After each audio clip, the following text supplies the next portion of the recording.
Greetings, everybody, and my name is David Rosenberg, and it's my pleasure to actually do the welcome and the introduction. Professor Kyron Skinner was called away at the last minute, and so I'm going to combine those two functions. I can't welcome you on behalf of Carnegie Mellon University, but I can say how very grateful the Pittsburgh Darfur Emergency Coalition is to Carnegie Mellon University for hosting this wonderful conference. They've been extremely generous, and I think Associate Vice President Tim McNulty is especially to be thanked for his timely support. On your program, too, are also the sponsors and co-sponsors of this event. I'm not going to read all the co-sponsors. We had a number of churches and student groups who contributed to the expenses of this conference. I especially note the Save Darfur Coalition, the National Save Darfur Coalition, whose barely former president, Jerry Fowler, is here today, provided an initial grant to get us started with the conference. Global Solutions Pittsburgh, which is part of a national organization also with headquarters downtown in Pittsburgh, has also been supportive of our Pittsburgh Coalition for 5 of the 6 years that we've been in business. And I especially like to also thank the Sudanese community in Pittsburgh, Benedict Kalang and Isaac Lejew Loading. The Sudanese community here has been extremely generous on a number of ways and supportive of our advocacy for Darfur. But in connection with the conference, they're hosting many of the diaspora guests here. We've only had to put up a limited number of our many guests in hotel rooms, and that's because of the welcoming arms of the Sudanese community in Pittsburgh. So many thanks to them. And I also thank them and especially members of the diaspora who came to Pittsburgh in October of this past year for a planning meeting for this larger conference, which was held at Chatham University. All right, well, that said, I would like to just, I guess, mention briefly this fact that won't appear on your program. As you know, this has been a conference for the Sudanese diaspora, and they've been conferring very, very vigorously and engagedly all day today. And they're going to bring their conclusions to this conference after General Gration speaks today. And the 2 representatives that were chosen by the Diaspora Drafting Committee for this function are Professor Laura Ben, who's sitting in the front row. Laura is a lawyer and economist. She's on the faculty of the University of Michigan Law School. She's a Sudanese American, and she's a partner in the Peace Dividend Limited, which is an initiative to support South Sudanese entrepreneurs. Next to Laura is Niamat Ahmadi, a person who's come to Pittsburgh several times and is well known in the activist community. She's a Darfur human rights activist and advocate. She's the founder of Darfur Women's Action Group, and she's a member of the 4 Solidarity Alliance, Solidarity of North America, which represents 17 states working for peace and justice in the homeland. So those 2 are not included in your program because they were just selected within the past hour to represent the diaspora consensus. Now I want to say one word about, excuse me, about why this conference came about. We've been doing advocacy in Pittsburgh, the Pittsburgh Darfur Emergency Coalition, for almost 6 years. I have to salute, not have to, but I willingly, enthusiastically salute my colleagues from the Pittsburgh Darfur Emergency Coalition. We've done all kinds of things. We've done marches, we've done rallies, we've gone to Washington 5 times and to New York City once in support of national Darfur actions.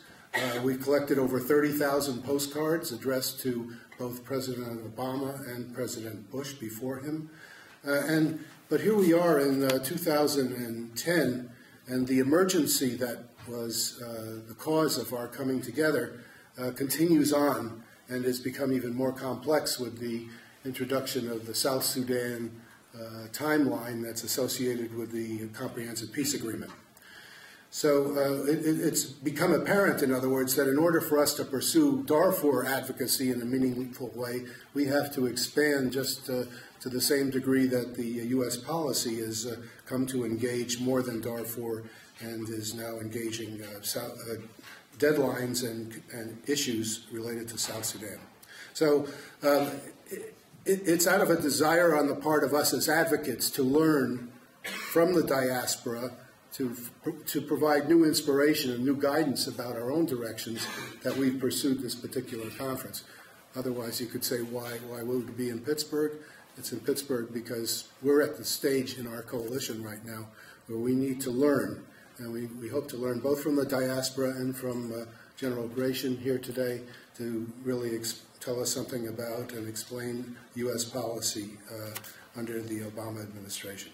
So with that said, you've now received cards that have been passed around. These cards are for you to write questions down at the end of the presentations today. Somebody will collect questions that you may have written, and General Gration has agreed very kindly to respond to those questions. I'm not going to read the introductions to the various speakers here. Their paragraphs about them are printed in your program. So I'll just really basically tell you that the format is we'll hear from Jerry Fowler, leading advocate for Save Darfur and recently stepped down as president. We'll hear from the Honorable Ezekiel Lol Gatkuoth, who's the head of mission of the Government of South Sudan mission to the United States. And then we'll hear from General Gration, and then we'll hear from Laura Ben and Niamad Ahmadi, and then we'll have our question and answer session. So, Jerry, I'd like to first call you up to the podium. Jerry Fowler has been to Pittsburgh several times, and as recently we determined 1 year ago that you were here for three unforgettable days where we worked Jerry before thousands of students, and he did a wonderful job in inspiring our community. So will you please just come up in the order that I've just mentioned? Jerry, Honorable Ezekiel Gatkuoth, and General Scott Gration, and Laura and Nehemiah. Thank you.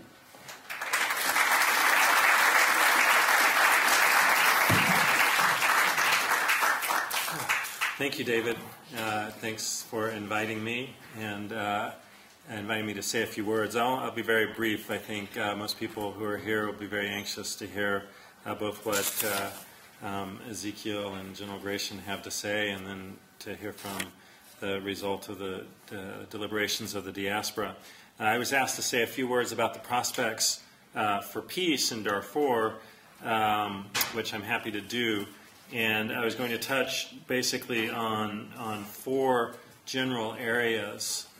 The first being security, the second being the political foundation for peace in Darfur, the third being the economic foundation for peace in Darfur, and the fourth being the international role.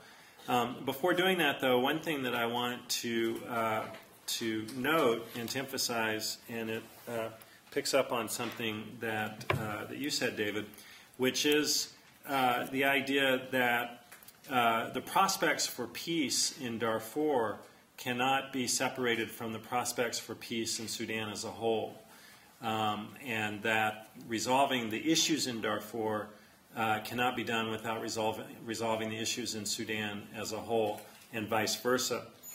And in particular, the broader issues of Sudan are issues of marginalization and exclusion, and that has to be dealt with throughout the whole country, or as may be the case within a year, countries that constitute Sudan right now. And any attempt to focus on Darfur to the exclusion of the larger issues would frustrate efforts to bring about peace, and vice versa. A second broad observation that I would make, and General Gration may have more to say about this, but I'm very, very skeptical that the elections that are scheduled for next month will go very far towards addressing these issues of marginalization and exclusion. It is not the case that or I would not argue that the elections shouldn't happen. I think that they can serve some positive purposes, but they will not resolve these issues of marginalization and exclusion. And there are two particular reasons that I would cite, and if I had more time I would go into greater detail. The first is that even at the center, where there's the most amount of political activity happening, so in the Nile River Valley, the political space is very, very limited. And one just example of that within the last couple of weeks was that one of the most prominent candidates for president, Sadiq al-Mahdi, who was the prime minister, democratically elected prime minister who was overthrown by the current government in 1989, was going to give a radio address, and he was blocked from giving that radio address on state-controlled radio because, among other things, it mentioned the International Criminal Court indictment of Omar Bashir. And in a whole lot of ways I don't have time to detail, the political space is very limited. And I think that assuming that the elections go forward in April, one thing that everyone will have to pay attention to, whether it's members of the diaspora or members of the international community, and certainly people in Sudan, is whether this limited space that's available is allowed to continue to exist and be expanded by activists and by political actors inside Sudan, or is it shut down? The second point with regard to the elections that I would point out is, in particular with regard to Darfur, is it doesn't seem to me that the conditions for any kind of meaningful elections in Darfur exist today or will exist in the next 30 days by April 11th. Just one particular thing, and I'll talk about security in just a second, as I said. Security is an issue with regard to the elections, but also the fact that for the most part, the displaced population, which numbers in the millions, the UN estimate is 2.7 million, by and large did not register for the elections. So they won't be participating. And in that sense, they've been disenfranchised. So just by definition, the ability of the elections in Darfur to address issues of marginalization and exclusion with such a large portion of the population excluded from the process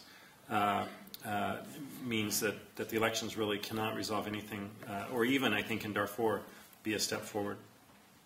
With those preliminary remarks out of the way, and realizing that most of my time is probably already gone, I touched very briefly on four big issues that are relevant to the prospects for peace in Sudan. The first is security.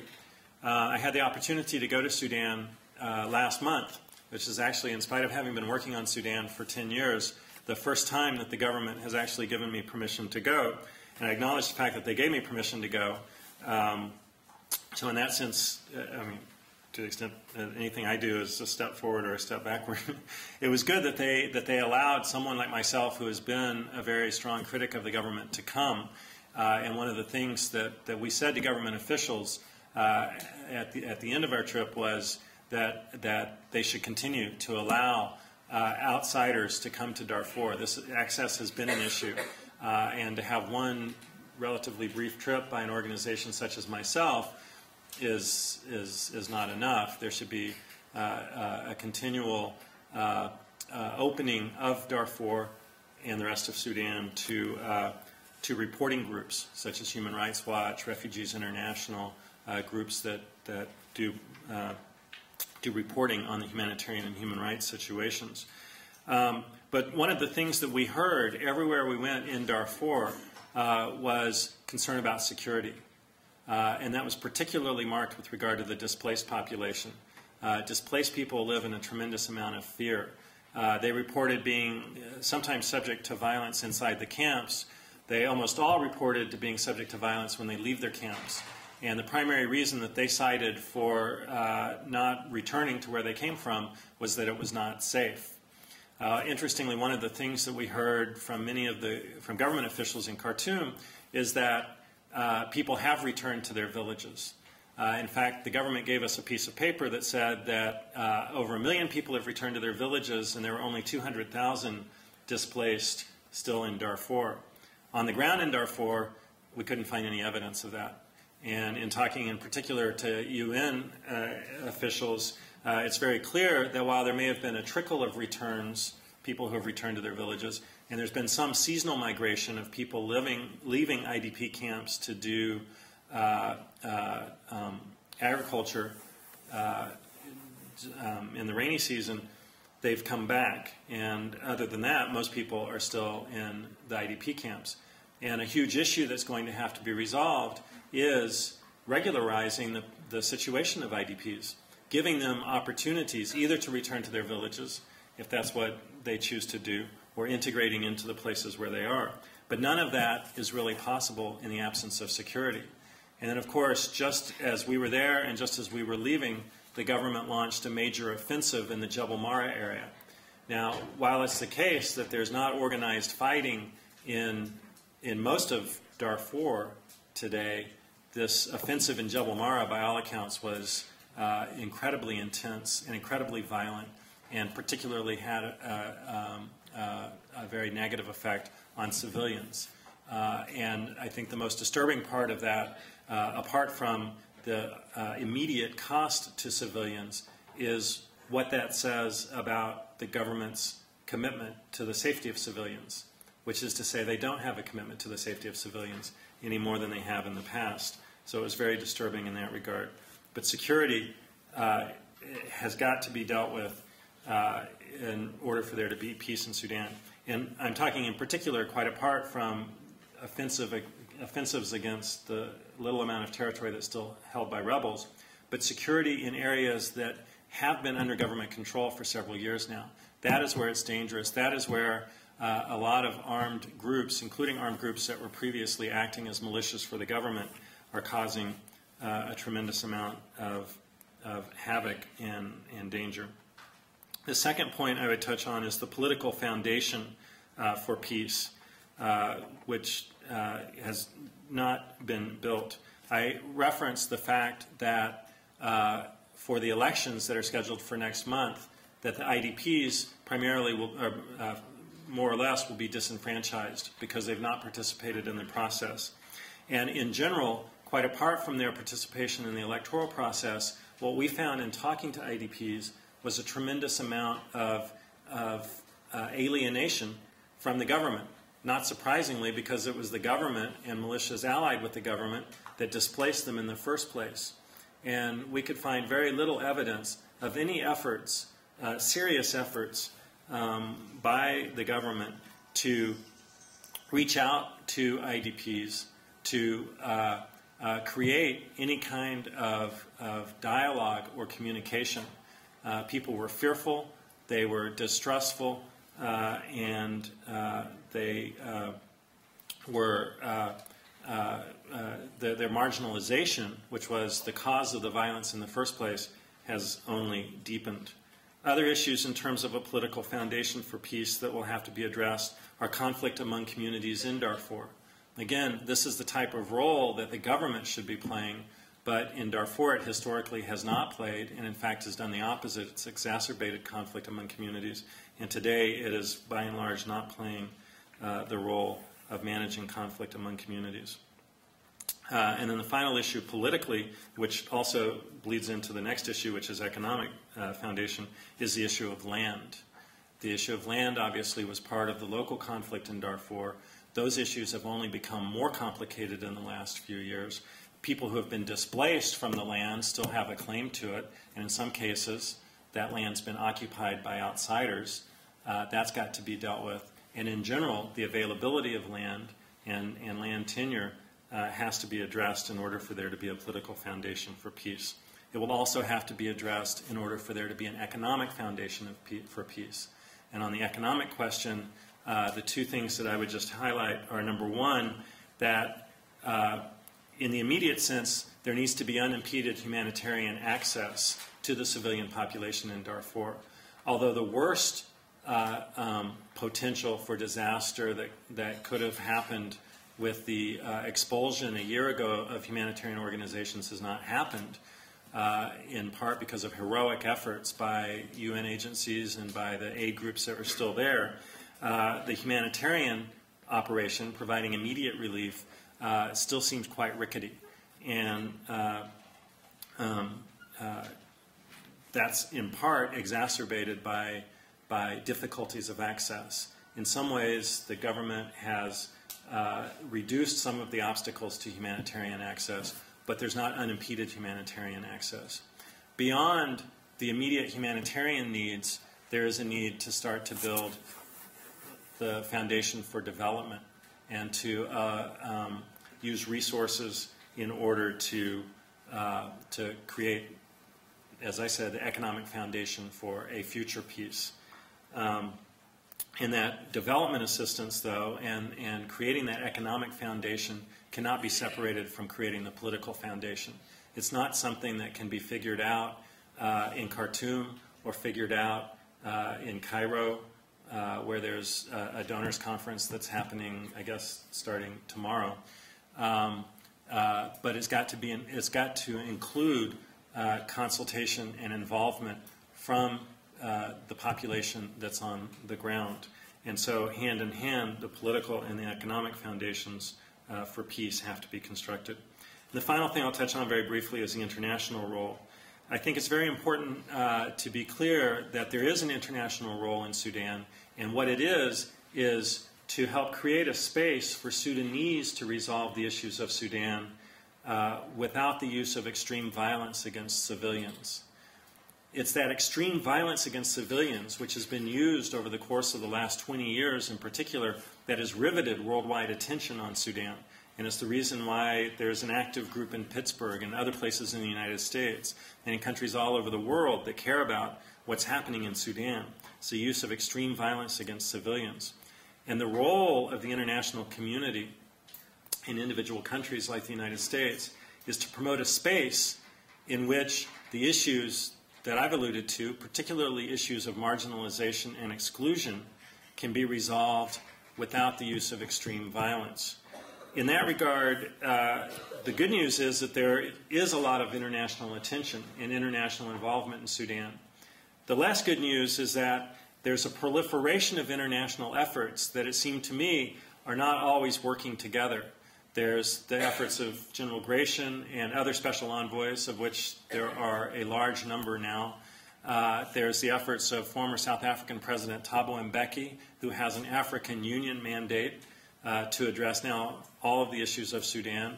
There's the head of UNAMID, a very well-known African diplomat named Ibrahim Gambari, who has a UN and African Union mandate for Darfur. There's a fellow named Jibril Basileh, who has a UN and African Union mandate for peace in Darfur. There's another international diplomat who has a UN mandate for North-South issues. Even just to describe them, you can realize what a proliferation of efforts there are, and there needs to be a unity of effort. As long as there's just a proliferation of efforts, all kind of working without serious coordination with the others, the ability of the international community to be effective in creating that space that I was talking about for Sudanese to resolve Sudan's issues will be extremely limited. Well, that was a very quick survey of the prospects for peace. I look forward to hearing from the other speakers. Thank you.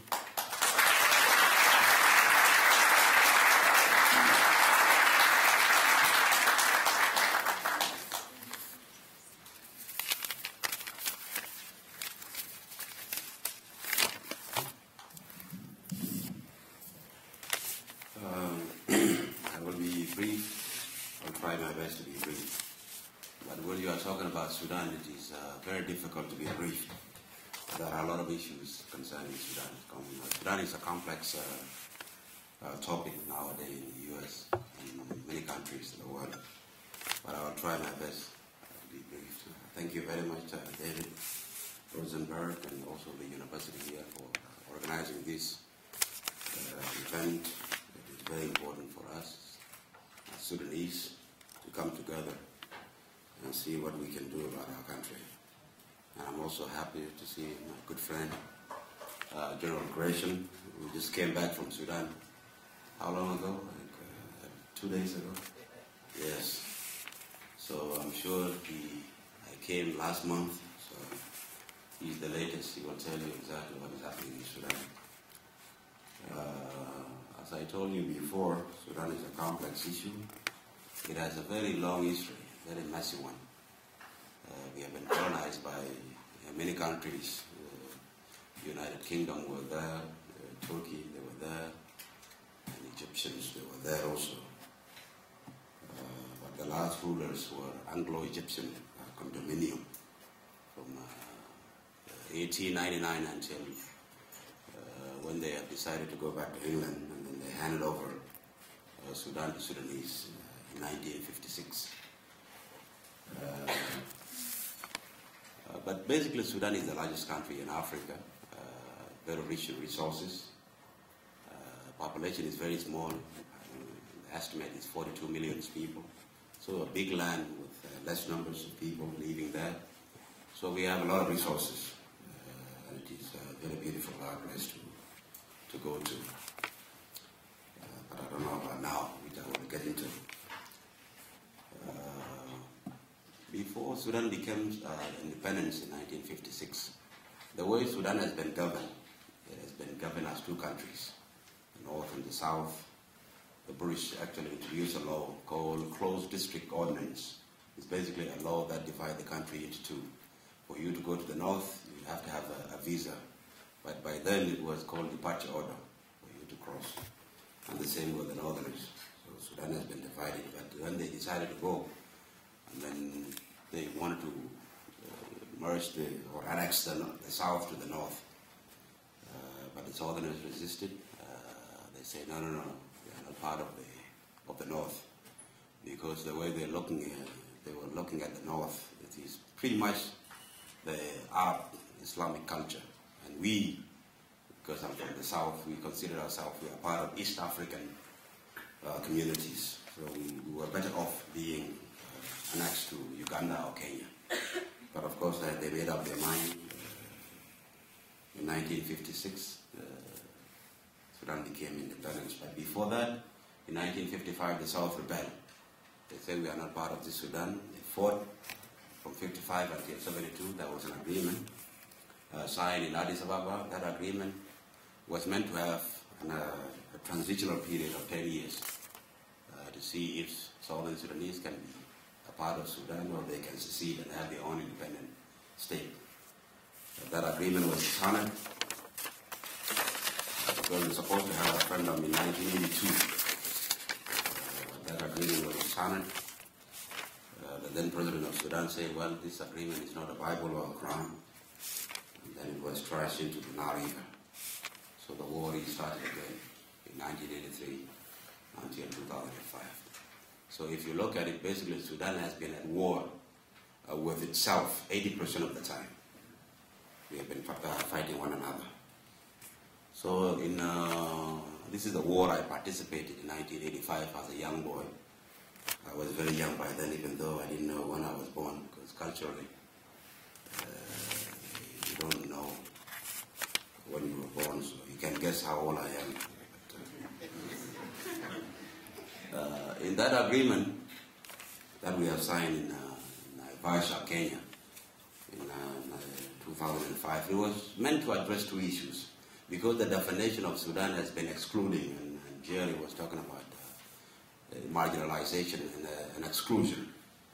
Sudan has been defined as an Islamic and Arab state. That is the history of Sudan. If you don't belong to that category, you better go and find yourself a country that you can go to, especially if you are Ezekiel, or if you are having an African name, definitely, and you look like me, definitely you need to find a country where you can go to. And this is the cause of the problem. That is why we have been fighting one another. Because if you define this country where we are now, US, it is a white Catholic republic, definitely you will have a problem with Protestants and Lutherans and other religions also. But if a small group of people decided to define the country in their own narrow way, then it's going to be a problem. And this is why we managed to fight one another for a long time. And that agreement was meant to address two issues. Because we have been having a lot of problems in Sudan, we say, well, okay, let us address this problem of Sudan by transforming Sudan into a better Sudan for all of us. So that is objective number one in the agreement.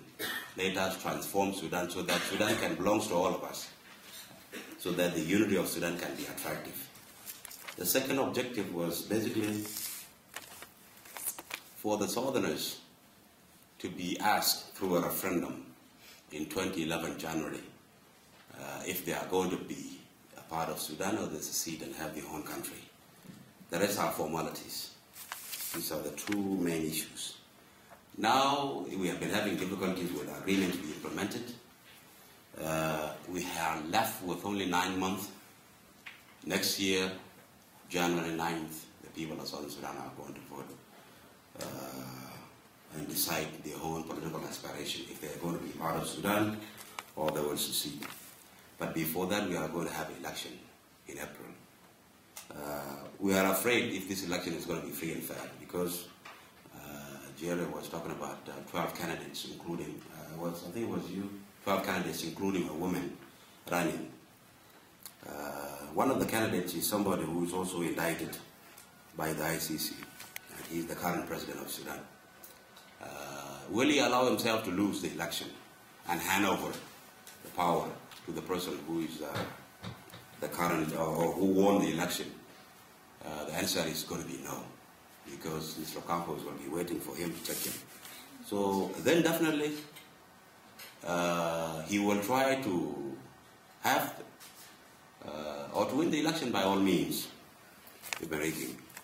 So possibility of election not to be free and fair is there. I will leave it at that.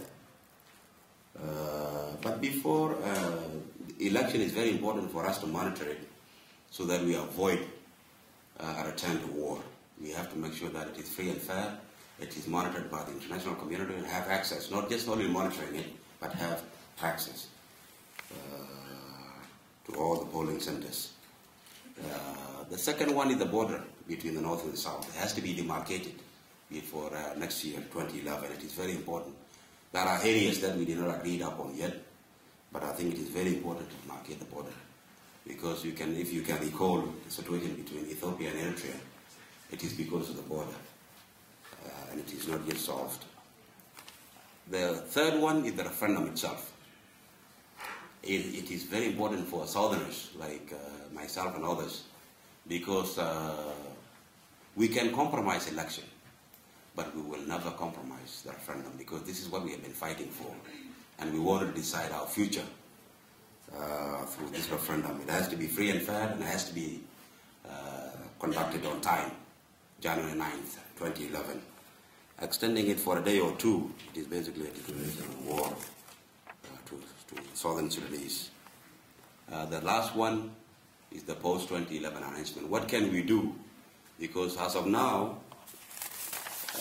we have only 9 months left, and the unity of Sudan will never be made attractive to Southerners. So many people went to Sudan and they have done their research and surveys, and they came back. They went to the villages asking local people, from the south, what is your opinion about the referendum? Are you going to vote for separation or unity of the Sudan? It is very... Okay, I will finish. Yes. 98% of the people of Southern Sudan are going to vote for separation in next year. So this is coming. It is not just a dream, it is the reality. It is coming. What we needed to do is to accept the reality of the situation and how we can deal with it. So next year, Sudan is going to be 2 countries, and we need to just accept the reality of the situation and avoid a return to war so that we can have a soft landing in 2011. Yes, some people, this is final, thank you. People are talking about the capability of the government of South Sudan to govern itself in 2011. People are actually even prejudging us that we are a pre-failed state already, because the issue of security, corruption, and governance, and all of those issues. Our argument has been like, yes, we need some support, we need some help. If you can do a comparison between us and East Timor when they were transitioning to statehood, there was some technical advices given to them, more than 5,000 technical advices given to them to help them transition into statehood. But if you look at it in Southern Sudan now, we have only 150 people, 150, not 1,000. So a huge gap. So we need more people to help us. Capacity can be built. I'm sure corruption is everywhere, but we are having the political will to help in reducing or actually getting rid of corruption. I'm sure you will not get rid of it, but it is a difficult thing that you have to deal with, even here in this country. The issue of insecurity, yes, we are dealing with it. But I think generally what we need to see happening is our capacity to be built so that we can effectively govern. And this can be addressed. But the future of the people cannot be prevented because there are some criticism and also other issues. And I use myself as an example, finally. You know, in 1985, if you happen to meet me, I don't know ABCs. I don't even know how to speak English. I don't even know how to write my own language. I was in the bushes of Southern Sudan fighting as a young boy, but there were some commanders who were a bit highly educated. And when we stopped fighting, they will tell me, Ezekiel, this is A, this is B, this is C, this is D. Until we continued educating ourselves in the bushes and the trees, until now I can at least communicate to you in English. What I'm trying to say, the capacity of people can be built. They build my capacity in the bushes of Southern Sudan, and here you go, I can communicate with you. You cannot deny the future of the people because they don't have the capacity. You can build their capacity. Thank you very much.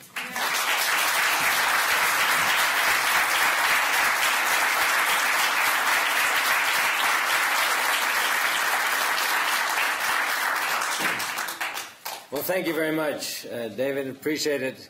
It's always wonderful to come into a place and see cookies and coffee. I mean, this is great. So thank you to the organizers for inviting me, and thank you for this opportunity to learn from the Diaspora community and to be with my good friends Jerry and Ezekiel. This is a valuable forum, and I really look forward to learning from you, to listening to what you have to say, and then taking this back and putting this into practice in what we do. You know, you probably know that last October that we released our strategy, and let me just quickly go over some of the aspects of our strategy. First, we seek a definitive end to the conflict and to the gross human rights abuses and to the mass atrocities and genocide that took place. We want to make sure that any political agreement, in fact, as all political agreements, are implemented and that they're inclusive and totally comprehensive, and that the people on the ground see a difference in their daily lives. We want to make sure that if we accomplish that, that we never go back to the situation that the people have had to endure. And it's incredible that they still live in IDP camps, that they still don't have the human rights that they deserve, and they still don't have a future that they can control. This has to change, and we can never go back to the situation that we exist today and existed before if we indeed can end this conflict and indeed we can change the conditions on the ground. The second aspect is the comprehensive peace agreement, and Ezekiel's talked about it. It's a key tenet of what we're doing. It's so important. We want to make sure that that comprehensive peace agreement, or what we call the CPA, is fully implemented. And in the next couple of years, we're going to have to work very hard. As Ezekiel said, it's not only building the capacity, but it's getting through these milestones. The first milestone is coming up in less than a month, and that's the elections. And the second one, that is probably the most important, is that referendum that Ezekiel talked about so passionately, that will take place on the 9th of January in 2011. The third aspect has to do with terrorism. You know, Sudan once was a haven of terrorists. Osama bin Laden lived there. We want to make sure that it never again becomes a home or a haven for terrorists or terrorist groups. And we're working very hard to make sure that never happens again. But let me speak a little bit about what we've been doing in the last couple weeks and the last couple months. You know, Darfur has been a huge priority for us, as has the South. And in recent weeks, there's been some significant breakthroughs on the Darfuri side. First, there was an accord that was signed on the 15th of January between Chad and Sudan, and we think that was very important because that rapprochement and that confidence building that comes from border monitoring and exchange of military and intelligence and political views and activities, I think that will help a lot. And certainly what's happened in terms of GEM and the cutting off of the GEM and forcing the GEM to go to Doha is going to be absolutely critical to bringing peace at the strategic level. What we really need to do then is to make sure that that peace that happens, that peace that will stop people from being displaced, turns into changes in individual security. Both Jerry and Ezekiel talked about it, but we have to make sure that people can go outside without fear of gender-based violence, that they don't worry about losing their personal possessions, and they don't worry about being taken into a situation where there's no rule of law and there's no pattern of justice and order, and where they can't defend themselves in a way that's fair and free. Those things have to change. There's also been some significant progress in Doha. As many of you know, there was an agreement that was signed a little while ago with the GEM and the Government of Sudan. That agreement talked about prisoner releases, it talked about a ceasefire, and it talked about power sharing. Just a few days ago, 3 days ago to be exact, on the 18th, there was another agreement signed with the Liberation and Justice Movement. And that's a group that's come together with forces, rebel forces and movements that came out of Tripoli, and some that we've been able to organize and help unify in Addis. There's still 3 groups that are not part of this, but we're working with them to either join GEM or the LJM so that there can be a ceasefire that affects all rebel movements in Darfur. This will be the foundation. But then, and I'd like to answer these kind of questions in the Q&A, but at some point, Jerry's exactly right, because the census wasn't participated in fully, because there was conflict, because people were afraid to register or become part of the IDP community because they thought they would lose their land. And Hakura is so important that many people did not participate in the census or the registration. And because Sudanese law says that you cannot participate in the election or stand for election if you're part of an armed movement, that excluded most of the rebels and most of the natural leaders that were in Darfur. So that's why this wealth sharing piece is so important. And it's so important that we get this right, that there's representation, there's a change to the Constitution, so seats are added for Darfur in the National Assembly, in the local assemblies. So as these rebel groups demobilize and become political forces, that they have a voice in the government so they can represent their people. It's also important that as peace comes, and we hope it does, and as people are able to move back to their lands, and we hope they can, in a way that's voluntary, a way that they can move with compassion and human rights, and a way they can move so that it's a permanent move, and where land reform and compensation are part of it. If that happens, there probably needs to be another census, and there needs to be another redistricting, and there needs to be another election. And so we're pushing to make sure that that happens in about 2 to 3 years, or contingent upon when people can move back to their lands. And it's interesting that not all want to move back to their lands. Many of these people have lived up to 6, maybe even 7 years in IDP camps. They've gotten sort of used to living in an urban setting. And we want to make sure that they get a choice. If they want to live in an urban setting or peri-urban setting, that they can do it in a sustainable way. And if they want to move back to their lands in a community, that's done. Or if they want to move back to individual villages, that they have that option. These are things that we're working for, and we're incorporating into the Doha peace process. There will be the ceasefire, prisoner release and wealth sharing that's signed with the rebel groups. And then there has to be an implementation agreement, an agreement that works on compensation, on wealth sharing, development, making sure that Darfur gets its fair share of the budget.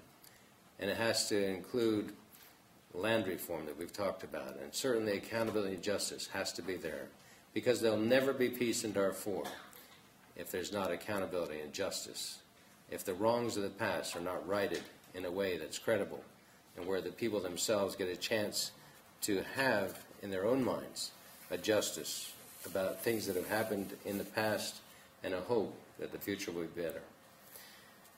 You know, that was also brought up, unfortunately, in the last couple of weeks, there has been a military offensive against the last holdout of SLA in Jebel Mara. And even though this group had not signed a ceasefire, this offensive has resulted in casualties, displacement, and it has actually forced polarization in Doha and made things a lot more difficult. I have strongly condemned this through State Department public affairs releases and in my meetings with senior officials. This has to stop. We do believe that the agreement made with the LJM may be a foundation for helping us fix this, but the Jebel Mara is something that is it weighs heavy on us and something that we're working very hard to fix. The CPA, as I said, is a very important component of our strategy. And those elections that will happen hopefully between the 11th and 13th, maybe with a little bit of slip because of logistics, are pretty important. These legislative and executive elections, in my view, are a milestone for the CPA. They are an important step toward political transformation, because this balloting is the first time in 24 years that we've been able to have a competitive multi-party election. You know, the environment still remains problematic on both the north and the south and the east and the west. But we're doing our best to make sure these elections are the most free, the most fair, and the most credible as they can be. Because the Sudanese people need to be able to express their individual and collective will in a way that allows their voice to be heard and their will become implemented in a way that reflects their views. It's also important that the process works, because it's the same process in many ways that will be used for the referendum. And certainly, as Ezekiel said, we want that to happen on time, and we want that to be credible. I can't think of anything much worse than having us look back on the referendum on the 10th and say that wasn't credible. We have to make sure that the democratic process, that the things like voter education and voter registration and transparency and security and everything that goes to making an election credible are learned and implemented now in this election, so that we can do our very best to make sure the South has every opportunity to have a credible referendum. You know, according to the National Election Commission, 16 million, over 16 million of the approximately 20 million eligible voters registered. I don't know what percent was illegal or unfair, but that's a whole lot. 4/5 of the population registered to vote in this first election. That tells me that the people of Sudan want to use the ballot instead of the bullet that has been used for 80% of their independence. That tells me that people want to express their will and want to get involved in the political transformation process. In fact, as it's been demonstrated again, as Ezekiel pointed out, that out of the 12 candidates, one is a woman. Another is Mahdi, who was the last democratically elected president of Sudan. There are more than 16,000 people who have decided to run for the 1,841 legislative seats. 25% of them are mandated to be women. There are 72 parties now represented in this election. That's pretty cool. And what we want to make sure is that out of this foundation that we work so hard using international monitors, the Carter Center, and efforts that we're all doing, in addition to pressures on the National Election Commission and on parties, North and South, we want to make sure that this is as free and as fair as possible. And it's really interesting that things like SMS are becoming factors that can be used to identify problem areas. I think there's a good chance that we've started democratization and political transformation in Sudan. We've seen it happen in other countries, and we hope that it continues, because it's the process that is what we're aiming for. We're not supporting one party or the other, and in many cases it's not the outcome that is what we're trying to achieve. We're trying to make sure that we have a legislative assembly that's elected, because this next year will be a year of transition where we'll need legislatures that represent, to the degree possible, the will of the Sudanese people. Your role is so very important. And I'm here today, even though I haven't slept much in the last couple of days and have been involved in a lot of travel, because I want to hear what you have to say. The Diaspora community, Save Darfur, and other people that care passionately about what happens in Sudan are so important to us. Your views, your history, your understanding is what we need to be able to move forward in a clearer way. So I look forward to listening to you tonight, but more than that, I look forward to continuing this relationship.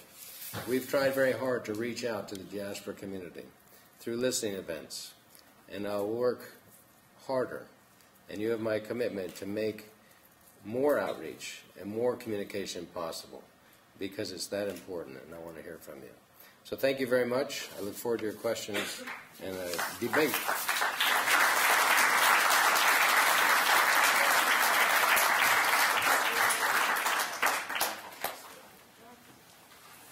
Okay, thank you very much, speakers, and Jerry and Ezekiel and General Gration. Thank you so much for your presentations. And now we will hear from Laura Ben and Nehemiah Mahdi with the Diaspora recommendations and comments.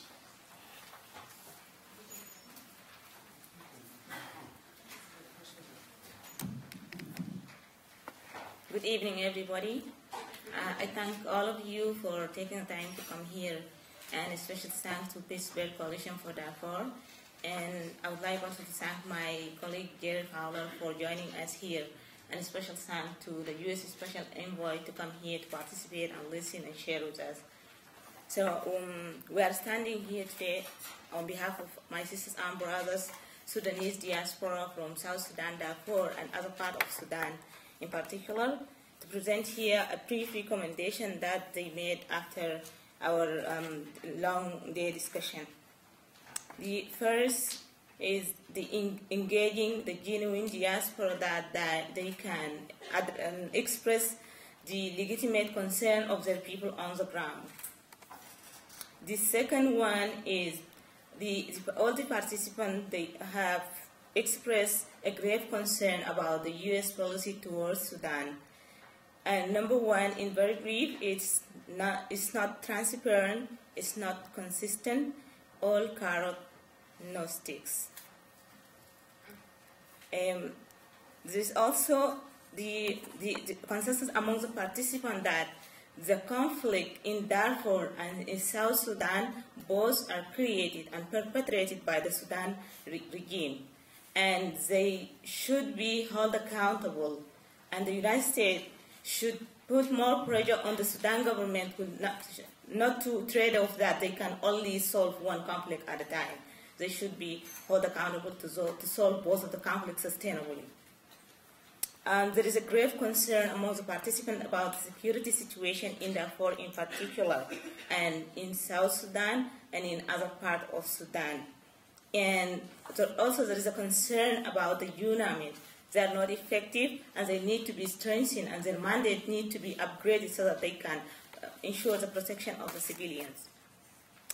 Concerning justice and accountability, the participants believe that the U.S. as a country ruled by the supremacy of law should support or step up the support for the justice and accountability, to allow justice to be served for the victim of genocide in Darfur. And the last, in my part, is people have a lot of concern about the process that is ongoing in Doha, because we are skeptical about the partial peace, and any peace, in order to be sustainable, need to address the root causes of the conflict and to be inclusive.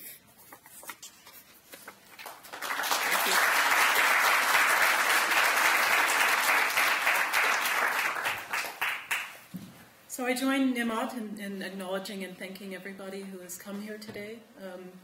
I won't go through the list in order in the interest of time, but I will continue with our recommendations that resulted from our discussions among the diaspora.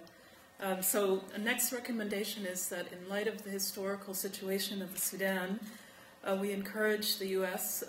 Policymakers to promote and support investments in education and capacity building in the Sudan, targeted especially toward the marginalized communities, Southern Sudan and Darfur in particular.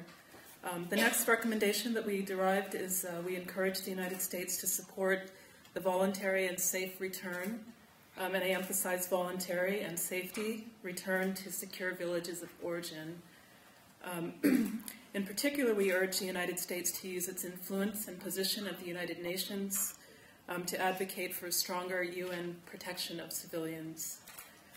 We also, in this regard, in regard to return home, we urge the United States policymakers to oppose model villages and ethnic resettlement of different ethnicities, especially as allegedly occurring in Darfur.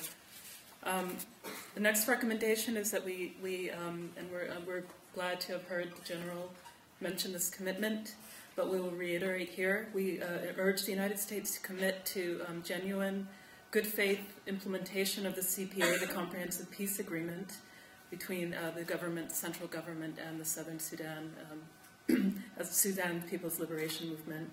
And in that regard, to, in general, support the aspirations of the people of Southern Sudan.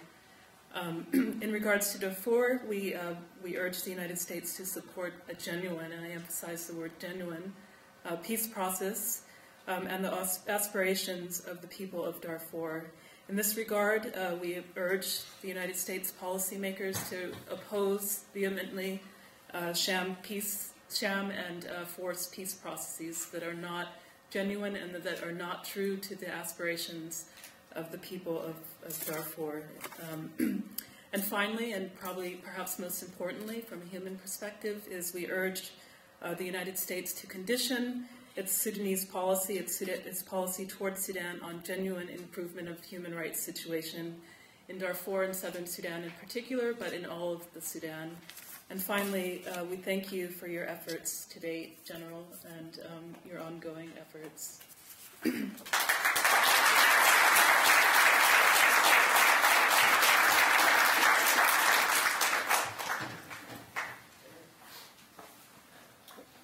I hope that we have an opportunity to discuss some of these issues in more detail, but I have listened very carefully to what you both have said, and I will tell you that I agree with many of your concerns, and well, most of your concerns, and I will do my best to make sure that we're responsive and that we do end up with a peace that is for the people of Sudan, by the people of Sudan, and it will result in a future that's brighter for the next generation of Sudanese. As you know, that our goal really has been to allow the people themselves to make the decisions and the agreements. As Ezekiel will tell you, we have tried to facilitate, but we've not tried to force. And that's what we're trying to do even in Doha, to make sure that the rebel people and the Sudanese government, that they can have an opportunity to negotiate.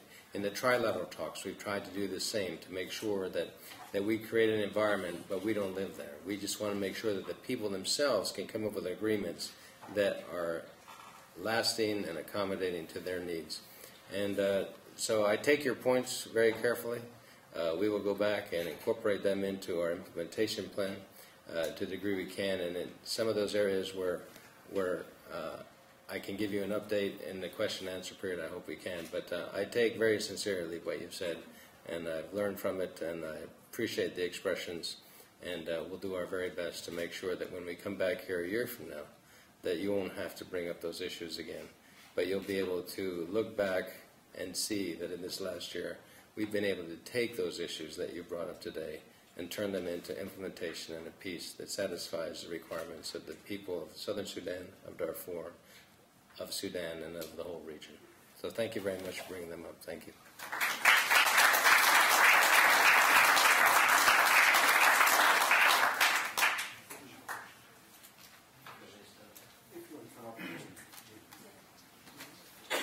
Good evening. Anyone who wishes to pose a question to the General, please write it on your note cards, and some of our helpful staff here will come around and get it.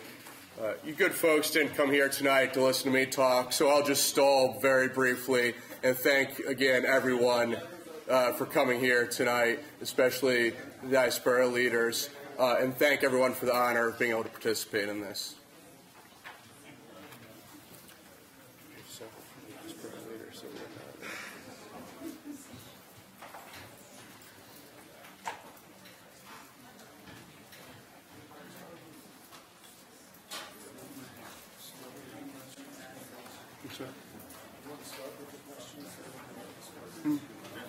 I was just giving them a moment, but I think the majority of the initial questions have come in. Again, if you have any other ones, just please hold them up in the air and someone will collect. I will start with some of the questions that were already submitted. Well, the peace talks continue in Doha. The Sudan government dropped bombs to burn down villages in the east of Jebel Mara. Accordingly, people fled their burnt homes, leaving victims and belongings. Has the issue of breaching the ceasefire been addressed, and how would that hurt the peace process? Yeah, alluded to before, there was actually not a ceasefire in Jebel Mara, a current ceasefire, but there was an old ceasefire. So we have taken it as a breach of the old ceasefire. We believe that it was an offensive action, that it was not a defensive action. So there was really no justification at all for the activities that took place on Jebel Mara. So that's why we have condemned it forcefully. That's why the State Department has condemned it forcefully. The Obama administration has condemned it forcefully. And we continue to pass that message on. It is very true that this happened. It is also very true that, that we'll continue to put pressure on the government to allow the situation to return to normal as fast as possible, to allow the people to return to their homes and let the NGOs back in, and let's try to get this place recovered as fast as we can. But we continue to condemn that action, and not only in Jebel Mara, but anywhere else that military activities would take place in an offensive nature. In fact, is now that all the peace agreements have been signed, there should not be any kind of military activity, offensive or defensive, because there's really nobody fighting anymore. And so we are really putting a lot of pressure on the government to stabilize, and we're putting pressure on the rebel groups to demobilize, and we hope that all the fighting that we've seen over the past 7 years stops. Thank you, General Gration. I'll give two questions relating to the ICC indictment of President Bashir. First, Bashir is an indicted war criminal. What impact does this have on the U.S.-Sudan relationship? And related to that, when you speak of justice and accountability, does that mean the arrest of President Bashir? We know that Bashir is going to have to come to justice. It's very clear. I've said on public television in Khartoum that President Bashir needs to be responsive to the ICC, and we continue to push that. It's a position of our government, and we'll continue to make sure that President Bashir comes to justice, and other people that are associated with the crimes that took place in Darfur and in southern Sudan are brought to justice. There's nothing that changes there. In fact, as this election won't change anything. President Bashir is a sitting president who is indicted by the ICC. If he wins this election, he'll be a sitting president who is indicted by the ICC. It will not give him any legitimacy or credibility. But that said, we're continue to have to negotiate many different agreements. We've been negotiating. I have never met President Bashir. I've never been in the same room with President Bashir. I've never talked to President Bashir on the telephone. I've never written him an email. I don't have any communication whatsoever with President Bashir directly. But the only way that we were able to bring a solution to Darfur when the 13 NGOs were kicked out was to have frank, honest dialogue with the government of Sudan. We were coming up on rainy season. We had lost somewhere in some places 65%, other places as high as 85% of the capability to provide food, water, sanitation, and health care. It was very important that to save lives, we had to talk to the government of Khartoum, to be able to bring in more NGOs, new NGOs, to be able to fix the situation that was happening in Darfur. It required that I had one foot in Darfur and the other foot in Khartoum. As we started to implement the CPA, the situation was the same. It would have been fun to be able to do it all from Juba, but we can't. We had to have one foot in Khartoum and the other in Juba. When it came to work in the proxy war between Chad and Sudan, it would have been fun to stay in N'Djamena, but we couldn't. We had to have one foot in N'Djamena and one foot in Khartoum. My point is to be able to come up with the agreements, to be able to come up with the arrangements, to facilitate peace and to save lives. There was no option but to talk with the government of Khartoum, and we continue to do that. But it doesn't mean that Bashir will be let off the hook. It doesn't mean that the ICC indictment will be brushed away. We expect all this to happen in time, but there's a whole lot of things that we're working on, and the priority is to make sure that we get a definitive end to the fighting in Darfur, a restoration of human rights, that we get full implementation of the CPA that results in a referendum where the people of the South can have the opportunity to express their free will on the 9th of January. When these things are accomplished, and if we can do at the same time work the Bashir issue, but our priorities are making sure that we get those things done, and then we'll make sure that President Bashir is brought to justice.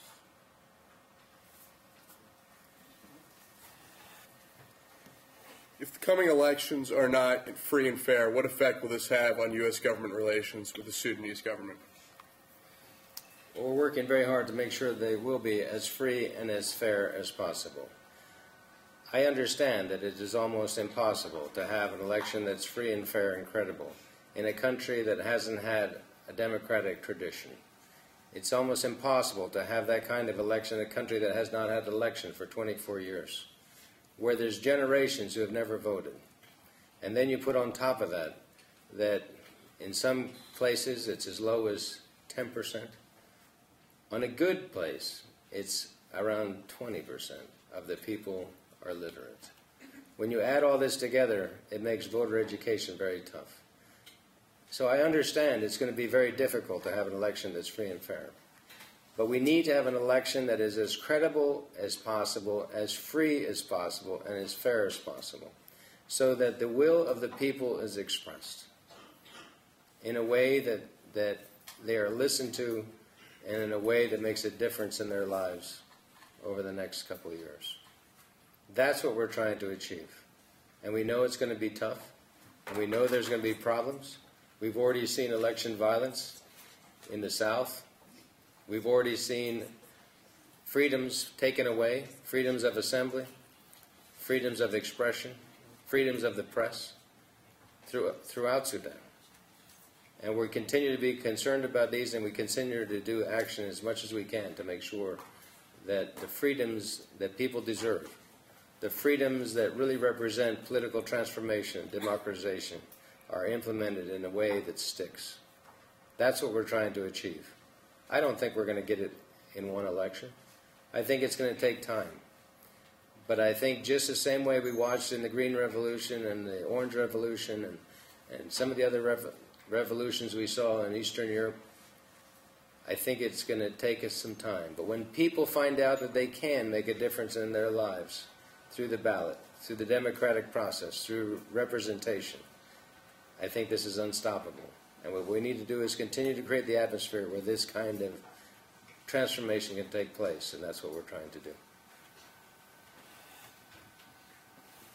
Thank you. I have two related questions. First, specifically, what is the United States doing to ensure fair elections, get feuding groups to negotiate, to get people to register, to get rid of terrorists?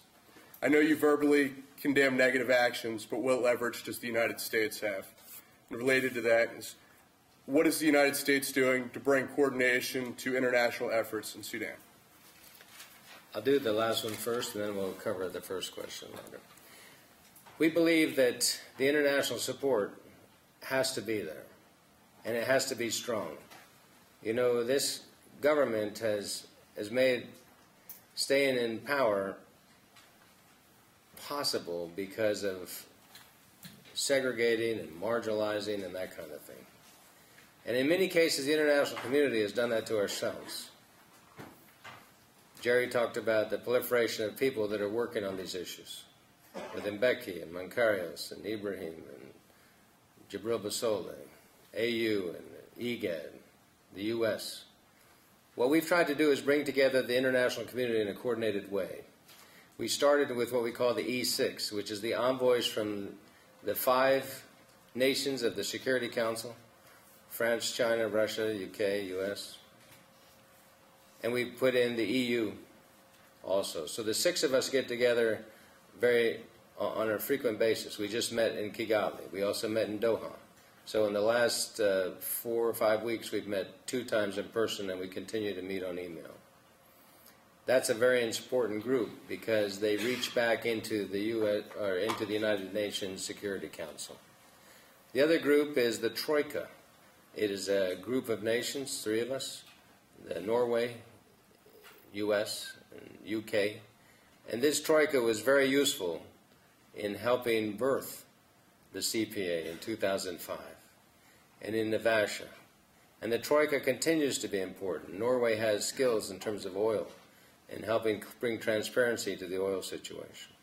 And we're going to work together to make sure that the full implementation is supported by the international community.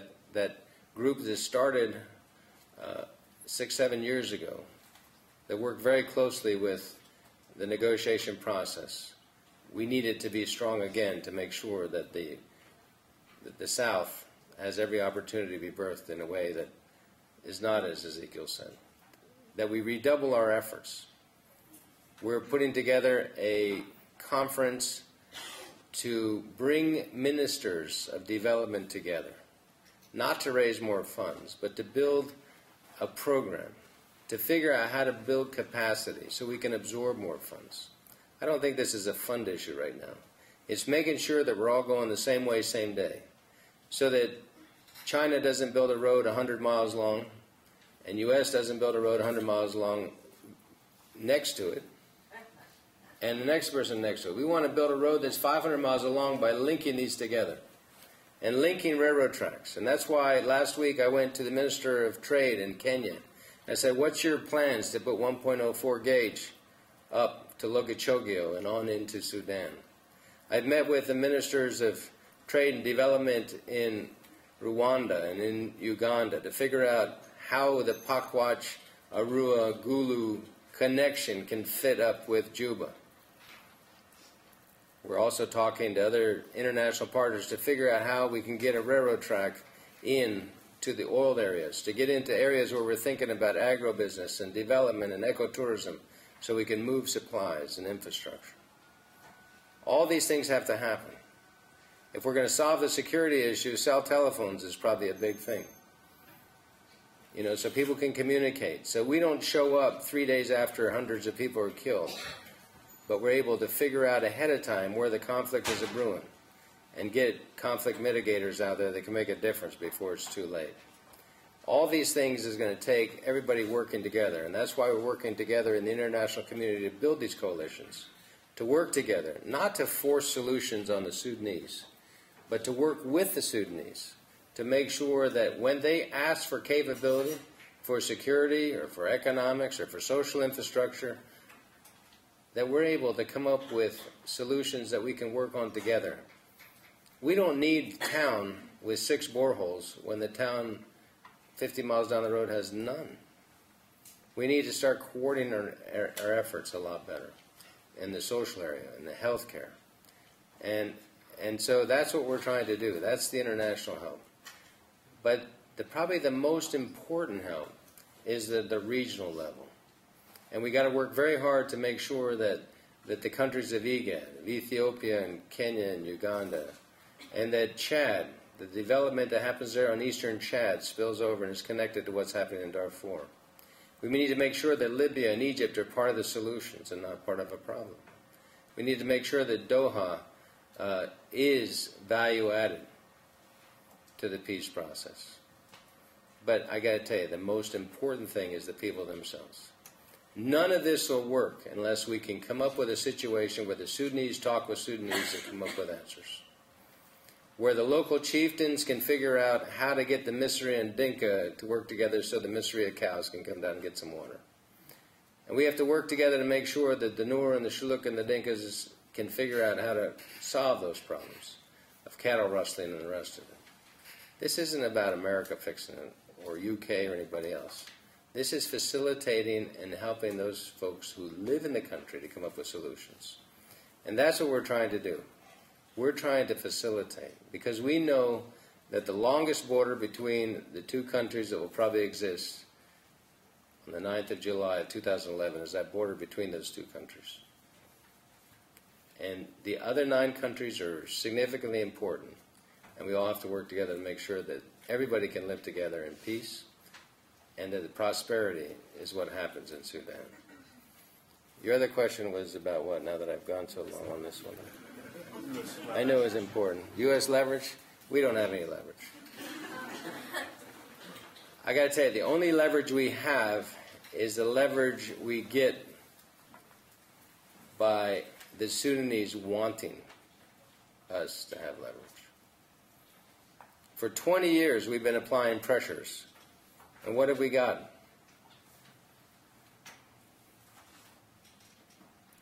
The only thing that's making a difference right now, and I haven't promised ever to remove one single sanction. I haven't promised to take Sudan off the state-sponsored terrorism list. I haven't promised anything. But we've made a heck of a lot of progress because the Sudanese themselves want to make a difference, I believe.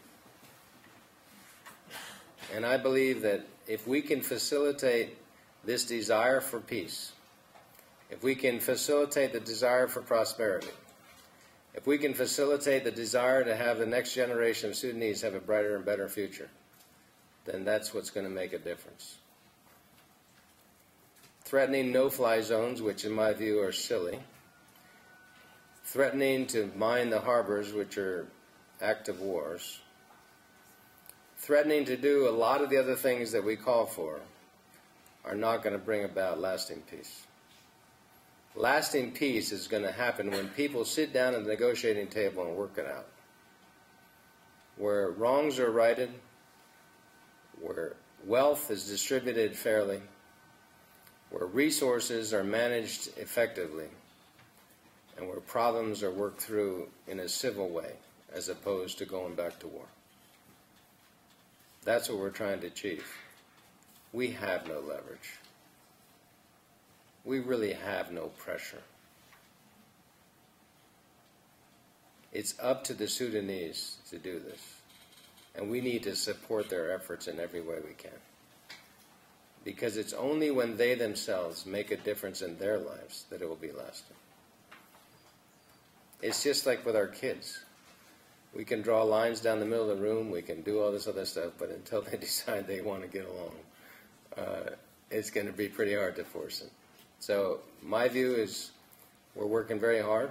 We're applying as much pressure as we can in the international community and with the United States, and we'll see what we can to facilitate an environment where the Sudanese themselves can come up with the solutions that they need to have a secure and a better future. What is the U.S. policy to increase access for NGOs throughout Sudan, including areas in the east and north as well as Darfur? I'm glad you answered that question because it's a huge, big problem. My solution is this. If you take a look at Jebel Mara, where it sits in a triangle between Yala, Fasher, and Janina.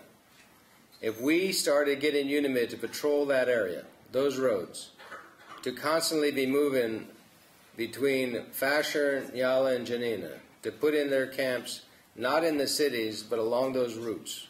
If we can get that area where 50% of the Darfuris live, in that 10% of the triangle, if that could become secure in the next month or two, if we could start development in there so that those oranges could be grown and exported, so that people could move freely, so the NGOs wouldn't be sitting inside those little towns afraid that their cars are going to be taken, but they could get out and start moving around, not only to the fur, but to the Arabs and to everybody that lives there.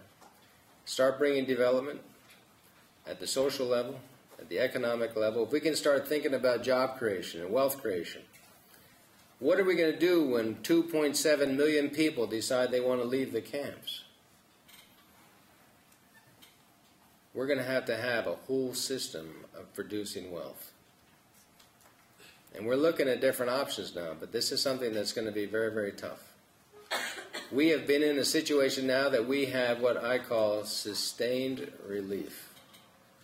And we need to switch that to sustainable development, where Darfur in X number of years will be able to stand on its feet and where people will be able to go out and earn a living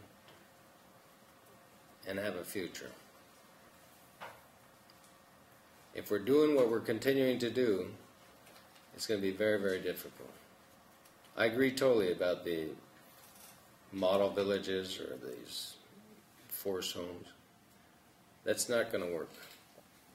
But it's not going to work either to send all these people home and have fights over resources, over water, over grazing, over farms. We're going to have to think through this really hard. Really hard. And we need to start thinking about how we're going to put magnets out there that get people to go back in a way that's safe and secure and voluntary. And we're going to have to think about those who want to stay in the urban environment, how we build communities that are sustainable. And that's why, for me, it's not just about security and having UNIMID do that. It's about taking the discussion that's going on in Doha about compensation and hooking that in with this plan. Because when we think about is compensation for the individual or for the community, is it a cow or is it cash? Is it a house or is it a horse? What are we doing? But if we put everything together into a big strategic plan, it may work. Especially when you start thinking about how does land reform, not negotiated in Doha, but how does land reform fit into this equation? And how does the budget and wealth sharing fit into this budget of Darfur to sustain these things? If we build a whole bunch of schools and Americans keep sending money over there to sustain it, that's silly. It's got to be absorbed by the Ministry of Health, the Ministry of Education, and security forces. This is hard. And right now, our tendency is just to do everything for them. It's not going to work. We're going to have to create an environment where they can make the decisions about their future and where we help that and enable that to the maximum extent by building capacity, by giving advice, technical advice on value crops and the value chain and how you export and how you earn capital.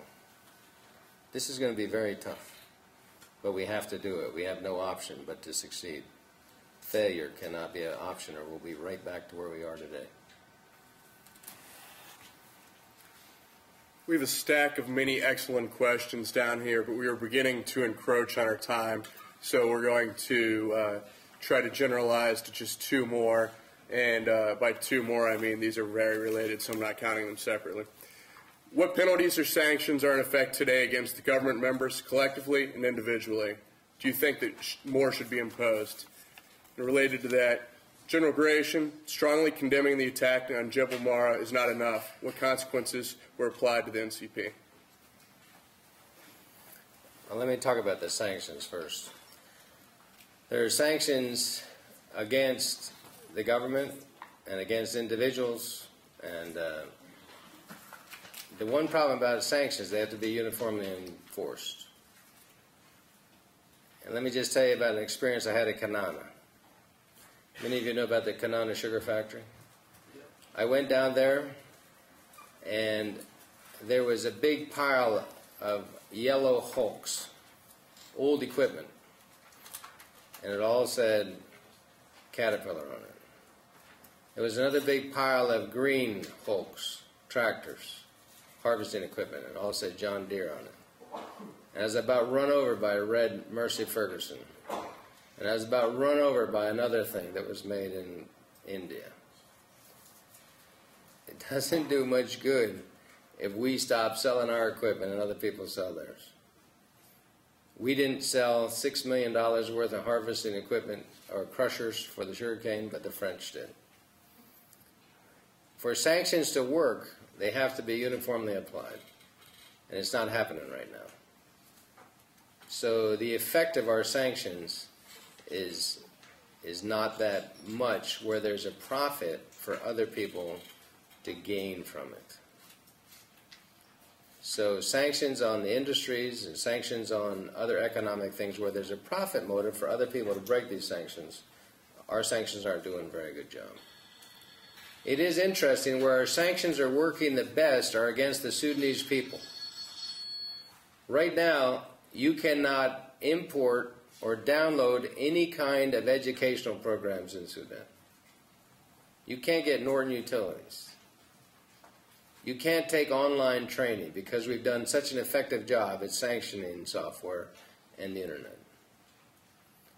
I'm trying to help the people in the East. As many of you know, the Eastern Peace Agreement is very fragile. The Beja people and other people around Port Sudan are living in conditions that in many ways are worse than Darfur. But it's in the north and it's sanctioned and we can't help them. So what's happening is that in many cases the sanctions that we have imposed are hurting the very people we're trying to help. It's very difficult to get an OFAC license to do the kinds of things that we want to do and need to do. In addition to that, these sanctions have created an atmosphere of just saying no. The presumption that you cannot get anything approved. So even though southern Sudan and Darfur are free from many of the restrictions, nobody's applying. And in fact is we're allowed to have medical equipment, some supplies, and that kind of thing sent in even to the north, and nobody's sending it in because they're afraid to do business with the north. Our education accounts, they're divesting. People are divesting from everything possible that has to do with Sudan. And the problem is this. There's a perception that if you're in the north, you're bad and evil. And in fact is, the perception is if you're born inside the SUDAN, you're bad. And I got to tell you, those little kids who are 3 and 5 years old, they need a future. They need education, they need health care, they need water, and they need food. And yet we've sanctioned every bit of farm equipment in the north. Every bit. We're trying to get a peanut harvester in and a sorghum planter, and it's illegal.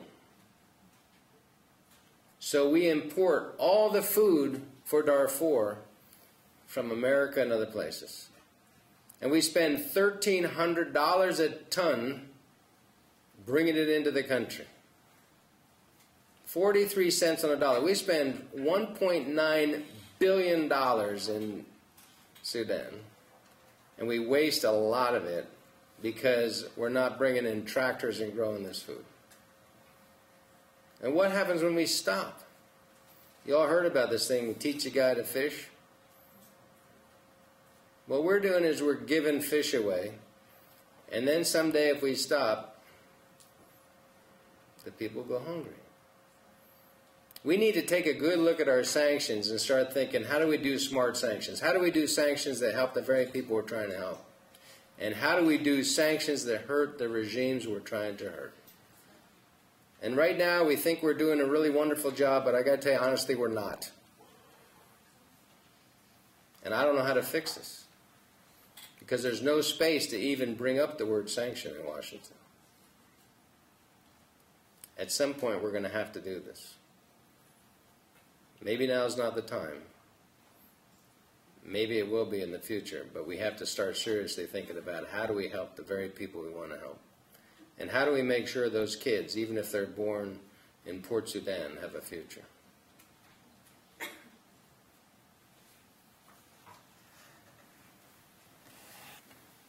Okay.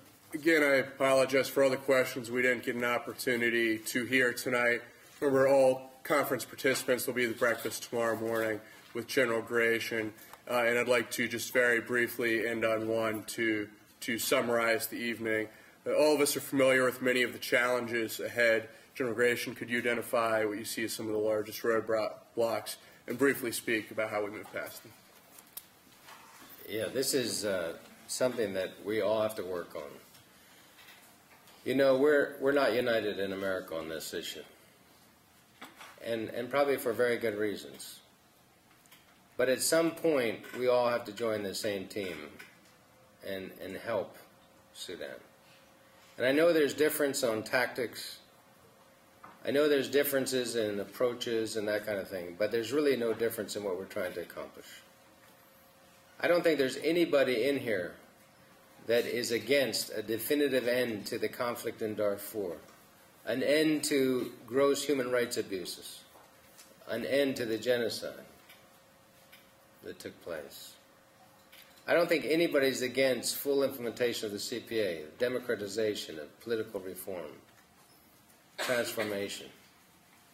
I don't think anybody's against keeping terrorists from using Sudan. But we fight each other. This forum is an excellent forum to start laying down our gun-like techniques and stop shooting at each other and start uniting upon what we have to do. I got to tell you, I'm open to all your ideas. I want to learn and listen from you all, the same way I learn and listen from Ezekiel's team and from the Darfuri team. And I spent into the wee hours of the morning with all the different rebel groups. We need to unite and stop shooting each other and start figuring out what's right. And if there's things that we're doing wrong, I want to hear about it. And if there's things that we can do better, I want to hear about it. But I got to tell you, the personal attacks against the Obama administration, the personal attacks against what I see happening, in my view, are not useful. We're all working very hard to ensure a brighter future for Darfur, for the South, and for the whole region. If there's something that we're doing wrong that's a matter of policy, then let's hear about it. And let's fix that. And let's work together. I got to tell you, we need to be on the same team, in my view. And it's disappointing to me when I go around and talk to people and I get a confrontational kind of stuff. And I got to tell you, I know we're screwing up. You don't have to tell me we're screwing up. I understand that. And we want to fix that. But I got to tell you, we have to really stop plinking at things that we ought to be working together on. Ezekiel brought it up a little bit too. There's people saying the South is going to be born as a feeble state and they shouldn't be given an opportunity of independence. In our view, if the will of the people is carried out in a credible election and they choose independence, then we need to be redoubling our effort right now to make sure that that opportunity is there. And it's the same in Darfur. We need to work together as a team. And if there's things that are bad, we ought to fix those. In the military, we do that privately. And if there's things that are good, we ought to praise them in public. But here in America, we do a little bit opposite. We hammer in public and destroy institutions and destroy what we're trying to do. And I thought it was pretty cool that you said thank you for what we're doing. And I appreciate that. Because that's probably the first time I've heard that. I've been the envoy. I celebrated my anniversary on the 18th. I've never heard one bit of thanks from the advocacy community.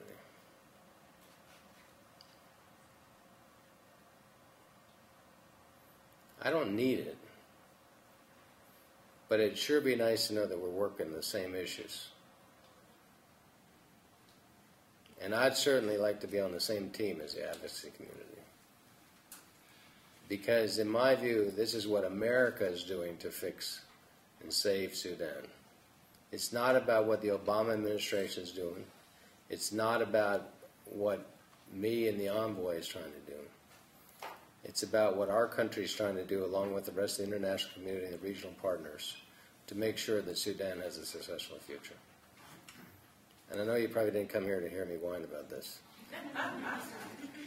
But I would really want to listen to you tomorrow and continue to build a team and continue to work together on these issues and not apart.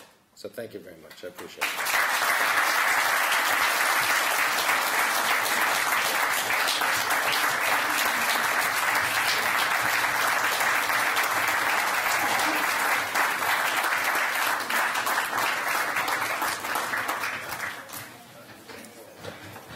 Okay, well, thank you, everybody, and especially General Gration for you. I'll thank you for your efforts, too. But thank you for your efforts here tonight. And we included in our conference packet, we included the Sudan policy statement and President Obama's statement. So I'm not speaking for the diaspora. I'm saying that we're trying to understand how things can advance. That's the project here. So, again, thank you very much. We look forward to your appearance tomorrow. I'd like to say thank you to Catherine, your assistant, for our good communication and arranging your visit.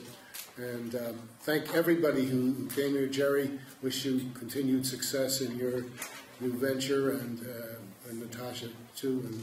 And there's so many people to say something to, but class dismissed.